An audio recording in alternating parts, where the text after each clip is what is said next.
Bonjour à tous et bienvenue sur Perspective diplomatique. Abonnez-vous dès maintenant pour ne rien manquer de nos analyses et découvertes sur l'Algérie et le monde. Pendant longtemps, l'eau a été une évidence. On ouvrait le robinet, elle coulait, ou parfois non. En Algérie, des générations entières ont grandi avec cette incertitude silencieuse.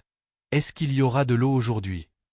Chaque été, la même angoisse revenait. Des coupures, des rotations, des horaires impossibles. Des familles qui s'adaptaient, des villes qui ralentissaient, une économie qui subissait. Et pourtant, l'Algérie n'est pas un petit pays fragile. C'est un territoire immense, riche, stratégique, puissant. Mais avec une faiblesse structurelle longtemps sous-estimée, l'eau.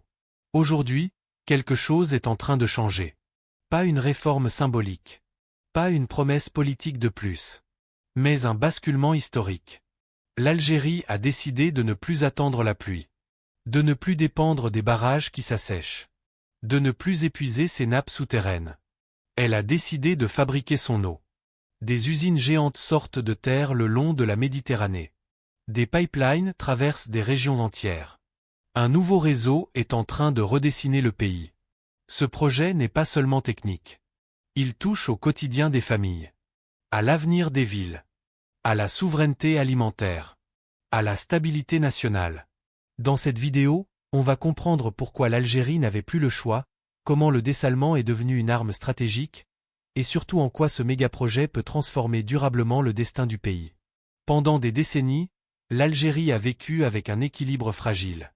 Un équilibre basé sur trois piliers, les barrages, les nappes phréatiques et la pluie. Sur le papier, cela semblait suffisant. Dans la réalité, ce système était déjà sous tension. Dès les années 1990, les experts parlaient de stress hydrique. Dans les années 2000, le mot a changé, urgence. Aujourd'hui, on parle clairement de sécurité nationale. Pourquoi? Parce que la population a explosé. Parce que les villes se sont étendues à une vitesse que les infrastructures n'ont jamais suivie. Parce que le climat est devenu plus sec, plus imprévisible, plus brutal. Les barrages se remplissent moins vite qu'ils ne se vident. La pluviométrie baisse année après année. Et les nappes souterraines, exploitées sans relâche, s'enfoncent dangereusement. Même les régions historiquement favorisées ont été touchées. L'Est, longtemps considéré comme mieux loti, a connu à son tour des pénuries. L'Ouest, déjà fragile, a vu ses difficultés s'aggraver. Dans certaines zones du Sud, l'eau est devenue un luxe livré par camion. Et pendant ce temps, tout continue d'augmenter, la consommation domestique, les besoins agricoles, les exigences industrielles. Le résultat est simple, le système ne tenait plus. Les coupures d'eau sont devenues structurelles. Des villes entières fonctionnaient en mode dégradé. Un jour avec eau, un jour sans. Parfois pire. À Alger, des quartiers vivaient au rythme des bassines et des bouteilles. Des habitants se levaient à l'aube pour profiter de quelques heures de distribution. À Oran, Annaba, Blida, Béjaïa, Tizi Ouzou, Gigel, les mêmes scènes se répétaient chaque été. Ce n'était plus un inconfort. C'était un frein au développement. Un facteur de tension sociale. Une menace silencieuse mais permanente. Car sans eau, tout ralentit. Les hôpitaux jonglent avec les réserves. Les écoles improvisent. Les commerces souffrent. Les industries hésitent à investir. À ce stade, l'Algérie avait deux options. Continuer à colmater les brèches, ou changer complètement de logique. C'est là qu'une solution longtemps jugée irréaliste est devenue incontournable, le dessalement de l'eau de mer. Pendant longtemps, le dessalement semblait hors de portée. Trop cher. Trop énergivore. Réservé aux pays du Golfe. Mais le monde a changé. La technologie a évolué. Les coûts ont baissé. Les procédés sont devenus plus efficaces, plus propres, plus maîtrisés. Et surtout, l'Algérie n'avait plus le luxe d'attendre. Le principe est simple, prendre une ressource infinie, la mer, et la transformer en eau potable contrôlée, stable et disponible en continu. Ce que le pays a lancé n'est pas une usine isolée. C'est un réseau national de dessalement, réparti sur toute la façade maritime. Des stations géantes capables de produire des centaines de milliers de mètres cubes par jour. Des pipelines modernes pour acheminer l'eau vers les grandes agglomérations. Des stations de pompage puissantes pour sécuriser la distribution. Et l'impact sur le quotidien est immense. Pour les familles, c'est la fin de l'angoisse permanente. Ne plus stocker. Ne plus attendre. Ne plus adapter toute sa vie à l'eau. Pour les villes, c'est une renaissance.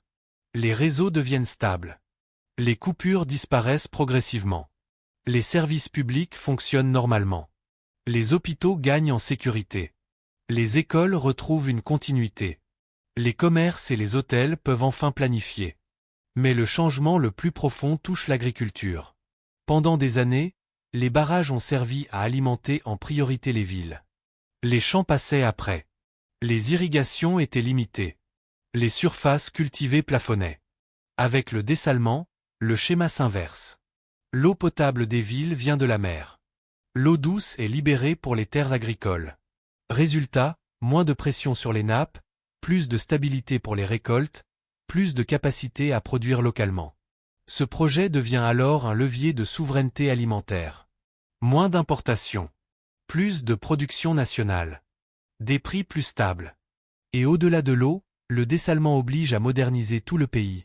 Réseaux rénovés, conduites remplacées, systèmes automatisés installés. Ce n'est pas seulement de l'eau qui arrive. C'est une mise à niveau structurel. Le dessalement n'est pas qu'une solution technique. C'est un choix de souveraineté. Pendant trop longtemps, l'Algérie dépendait d'un facteur incontrôlable, la météo. Aujourd'hui, elle transforme une ressource aléatoire en ressource maîtrisée. Et cette maîtrise change tout. Un pays qui contrôle son eau attire les investisseurs. Un pays qui sécurise son eau évite les crises sociales. Un pays qui fabrique son eau prépare son avenir. Les villes peuvent grandir sans craindre l'asphyxie. Les industries peuvent s'installer sans hésiter. L'agriculture peut se projeter sur le long terme. Mais ce projet crée aussi de l'emploi. Ingénieurs, techniciens, maintenance, entreprises locales. Chaque usine devient un pôle économique. Un centre de compétences. Un moteur régional. Dans 10 ans, ce choix apparaîtra comme un moment charnière. Pas une inauguration de plus. Mais le jour où l'Algérie a cessé de subir. Car un pays peut survivre sans pétrole. Sans gaz. Sans minerais. Mais jamais sans eau. Aujourd'hui, l'Algérie a décidé de ne plus laisser cette ressource vitale au hasard. Elle la fabrique. Elle la contrôle. Elle la sécurise.